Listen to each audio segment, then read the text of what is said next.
Well, let's move back to football now. And Gary Keown's column on a Sunday is a column that Gary does every single week.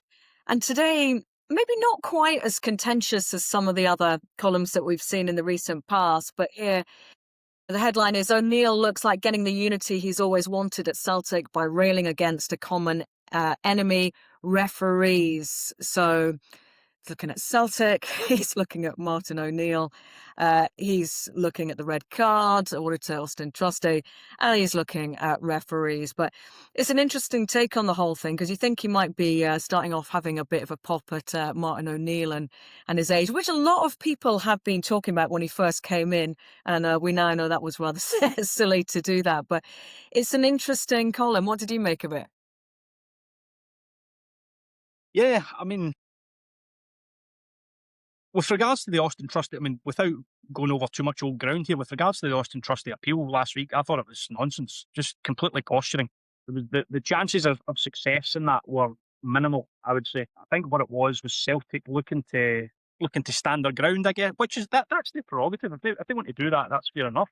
But it was kicked out almost immediately. It was one of those ones once the decision had been reviewed and had then been upgraded to a red card, it was never going to be, they were never going to win that appeal. With regards to the wider point of referees in this season and the point Martin O'Neill was making about them, I don't know.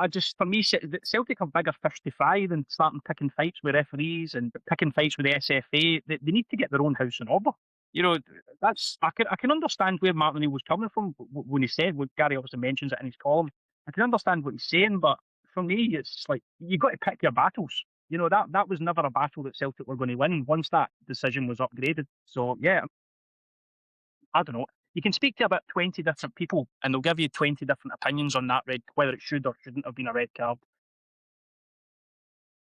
So, yeah, that's roughly where I stand on it. So just to go over what he said, so I'm just looking at Gary's article here. So there's a quote from O'Neill where he says, "It's never been a problem before, has it really? I've never had a problem with it."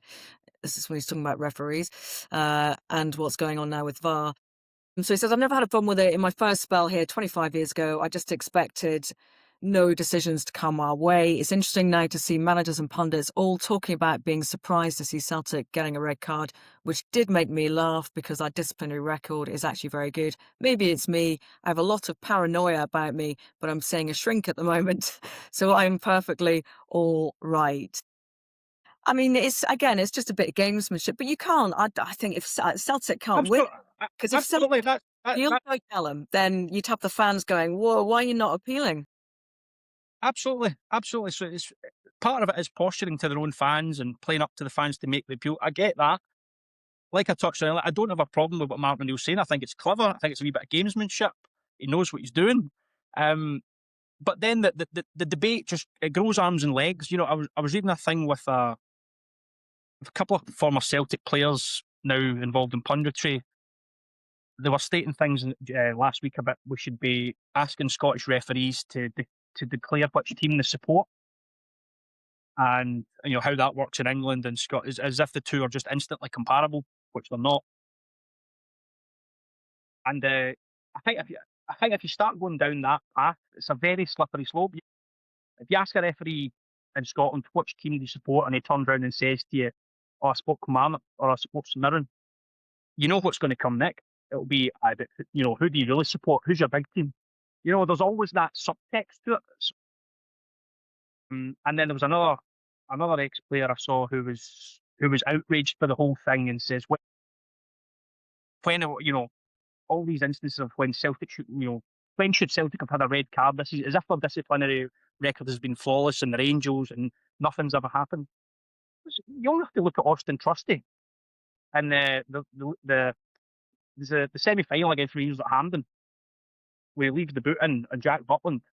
That could easily have been a red card. There was a couple of weeks ago, the right back Julian Araujo, who they signed from Bournemouth, I think was on his debut, absolutely flies into a tackle, leaps off the ground. He was fortunate that he didn't catch the player, but it was a pretty wild challenge which could easily have led to a red card. It didn't, but it could have.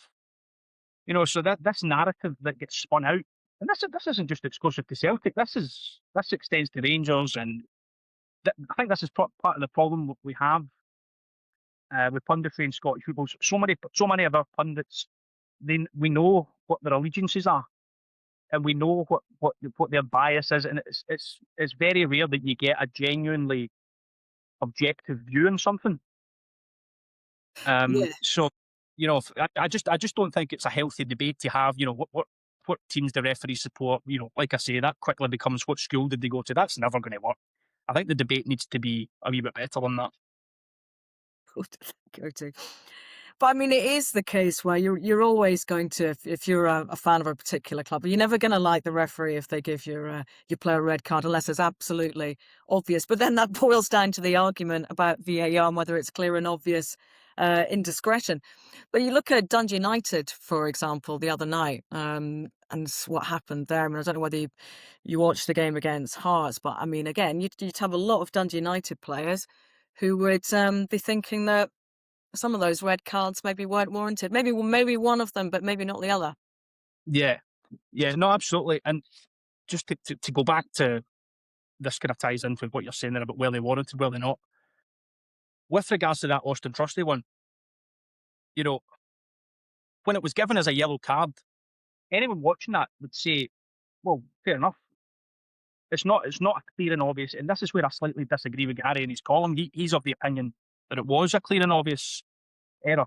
For me, it wasn't. The referee has had a clear line of sight at it. He's made it. He's made his decision, and we're then starting to re-referee the game. You know, Personally, I think it should have been a red card. Right, this is where we can start tying ourselves in knots here. I think it should have been a red card. I don't agree with the process to how it led to a red. Do you know what I'm getting at? They gave the yellow card initially. For me, they should have stuck with that. There wasn't anything clear and obvious to then warrant a referral. So although I think it should have been a red card, I wouldn't have argued with the yellow card in terms in terms of the process. And I think Dundee United probably they could feel aggrieved on Saturday night in that regard as well. I think there were some similarities there. Yeah, no, absolutely. But it is interesting, as you say, that he thinks definitively it was a red card. A lot of people don't agree with that. I'm personally not sure that was a red card. What's your reasoning for that? That's the point in itself. Harry and many other people think that it was a clear and obvious error. I don't. A lot of other people don't. You're not going to get a consensus on it.